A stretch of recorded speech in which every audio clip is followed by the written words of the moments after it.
Hi, welcome back to A Moment with Marta.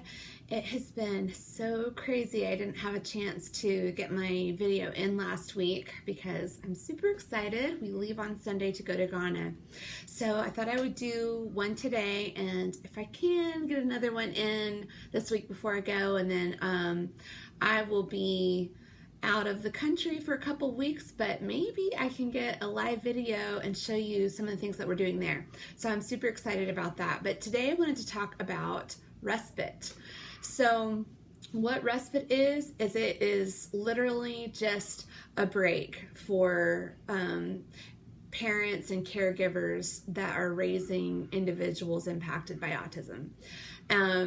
It's not easy to find a sitter, and a lot of times we don't have family that live close in the area, and then for some of us that do, sometimes you just don't have the support you would like. So having organizations or churches that offer respite is really an incredible thing for a couple that are raising children on the autism spectrum. So the marriage rate is 50% of marriages end in divorce, which means 50% are successful. Of that 50%, 1 out of every 10 that has a diagnosis of autism in their family are successful. So the other 9 are not. And so what is an amazing ministry opportunity for organizations and for churches is to provide a respite program. When I guess my son was maybe 5, we discovered this really awesome nonprofit organization, and it was run by 2 parents that had a boy on the autism spectrum.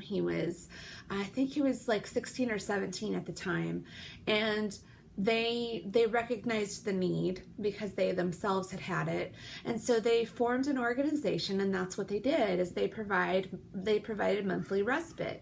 So they would offer a respite on a Friday from 6 to 10, and on a Saturday from 10 to 2, and they would provide Chick-fil-A, and you could get either the regular nuggets, or you could get grilled, and then they had fruit.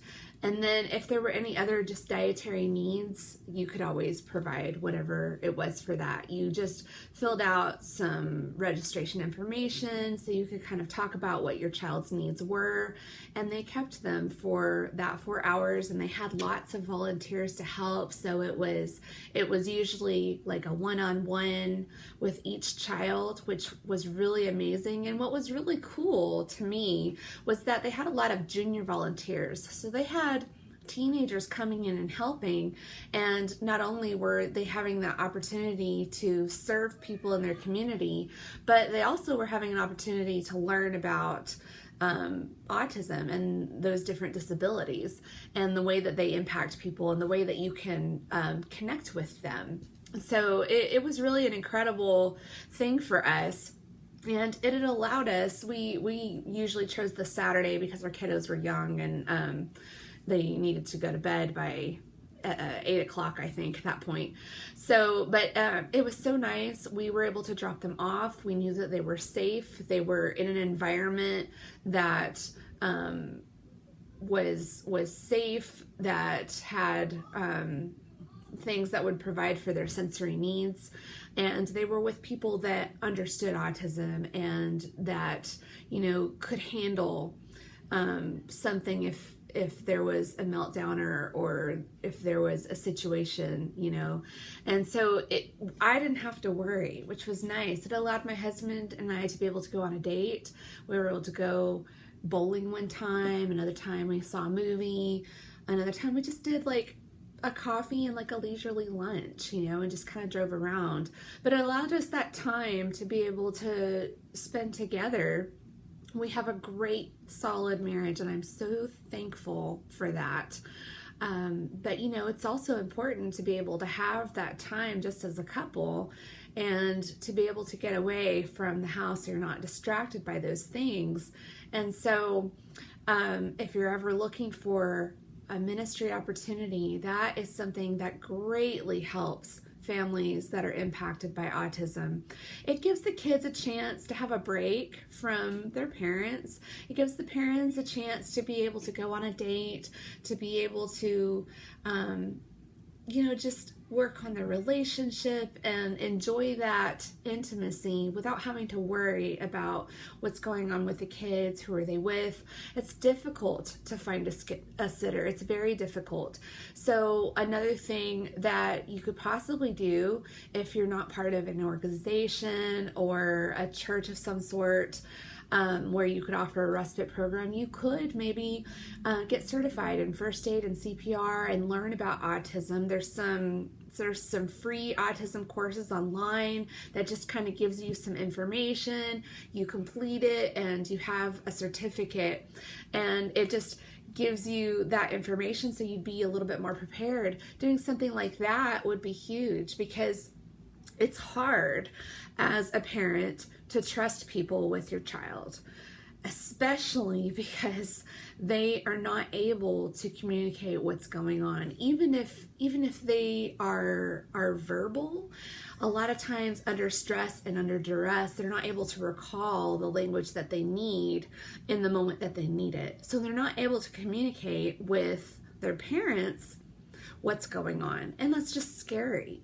And it's our job as parents to protect our kids, as caregivers to protect our kids. And so, going the extra mile would just be incredible for a lot of families. And it would help, if you're a church offering some kind of a respite program, that would go a long way in helping that statistic to change, helping those marriages to survive, because there's just so much on your plate. There's so much heaped on. You're battling insurance, maybe you're fighting sleep, you're exhausted, and you're not just exhausted physically, you're exhausted mentally and emotionally, and you need to be able to have that time to just recharge, to be able to just have that intimacy with your spouse, and be able to regroup and then come back and feel rejuvenated and revitalized and ready to just tackle the world with your kiddos. So that's what respite is. It's really, autism it impacts the entire family. It's not just a disorder that impacts one individual. Everybody in the family is impacted, and there are lots of wonderful ministry opportunities that are there if you're willing to learn more about autism, if you're willing to reach out to families that are impacted by autism, if you're willing to maybe go that extra mile and get that additional training, to be able to offer a respite program. So until next time on A Moment with Marta, thanks. Bye-bye.